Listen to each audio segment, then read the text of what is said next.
வணக்கம் நண்பர்களே. ஒரு ஜப்பான் நாட்டு குடிமகனும் இந்தியரும் சந்திக்கும் பொழுது ஏற்பட்ட உரையாடலை உங்களோடு பகிர்ந்து கொள்கிறேன்.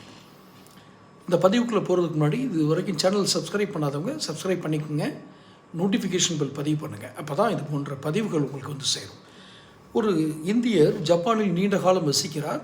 அவர் நண்பர்கள், அந்த ஜப்பானிய நண்பர்கள் எல்லாம் மிக உதவிகரமாக இருக்கிறார்கள், கண்ணியமாக இருக்கிறார்கள், எல்லா இடத்திலும் நல்ல பிள்ளைன்னு நல்ல விதமாக நடந்து கொள்கிறார்கள். ஆனால் அவர்கள் தங்கள் வீட்டுக்கு விருந்தாளியாக இந்த இந்தியரை அழைப்பதில்லை. ஏன் என்ற ஒரு உறுத்தல் இந்த இந்தியருக்கு இருக்கிறது. அப்போது அந்த இந்தியர் வந்து ஜப்பானிகிட்ட கேட்டுறாரு, ஏன் நீங்கள் என்னை வீட்டுக்கு விருந்தாளியாக அழைக்கிறதில்லை அப்படின்னு. இல்லை, எங்களுக்கு வந்து இது இந்திய வரலாறு வந்து ஒரு விதமாக கற்பிக்கப்பட்டிருக்கு, எச்சரிக்கையாக, பாடமாக அல்ல. ஏன் இப்படி எங்கள் இது எச்சரிக்கையாவா, அது எப்படி அப்படின்னோடனே அந்த ஜப்பானீஸ் ஒரு கேள்வி கேட்குறாரு. இந்திய வரலாறு ஒரு எச்சரிக்கையாக எப்படி பதிவுபட்டிருக்குன்னா, எத்தனை ஆங்கிலேயர்கள் இந்தியாவை ஆண்டார்கள்? சுமார் ஒரு 10,000 பேர் அப்படின்னு இந்தியர் பதில் சொல்கிறார். அந்த நேரத்தில் 300 மில்லியனுக்கும் அதிகமான இந்தியர்கள் இருந்தாங்க இல்லையா? ஆனால் அப்படியானால் உங்கள் மக்கள் இப்போ ஜெனரல் டயர் அப்படிங்கிறவர் ஜாலியன் வாலாபாக்குன்னு ஒரு இது நடத்தினார். உங்களுக்கு தெரியும், எல்லோரும் வரலாறுல படிச்சிருப்பீங்க. ஜெனரல் டயர் இந்தியர்கள் மேலே. அப்போது உங்கள் மீது யார் அட்டூழியங்கள் செய்தார்கள்? அவர்களை சவுக்கடி, சித்திரவதை மற்றும் சுட உத்தரவுகளை பின்பற்றியது யார்? 300 மில்லியன் இந்தியன்ஸ் இருக்காங்க, 10,000 பேர் தான் ஆங்கிலேயர் வந்திருக்காங்க.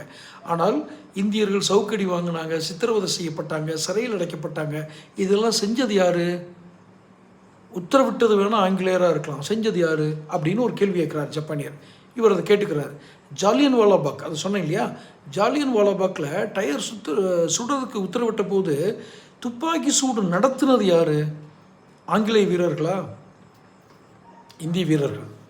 இந்தியாவிலேருந்து அந்த படையில் சேர்ந்தவங்க இந்தியர்கள் தானே. ஒருத்தங்க கூட அந்த துப்பாக்கியை திருப்பி வந்து ஜெனரல் டயர் நோக்கி திருப்பலை. இல்லை, என்ன காரணம்? இத்தனை அப்பாவிகளை சுட சொல்கிறிய, உன்னை சுட்டா என்னன்னு சொல்லி அதை திருப்பலை. என்ன காரணம்? ஜெனரல் டயர் நோக்கி யாருமே துப்பாக்கி நீட்டவில்லை, ஒரு நபர் கூட இல்லை.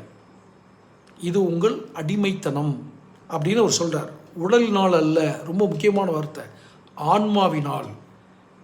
அமைதியாக வெக்கத்தோடு இந்த இந்தியர் கேட்டுகிட்டே இருந்திருக்கார். அதுக்கப்புறம் அவர் கேட்டது தான் ரொம்ப முக்கியமான விஷயம், முக்கியமான கேள்வி. யார்? அந்த ஜப்பானிய நண்பர்.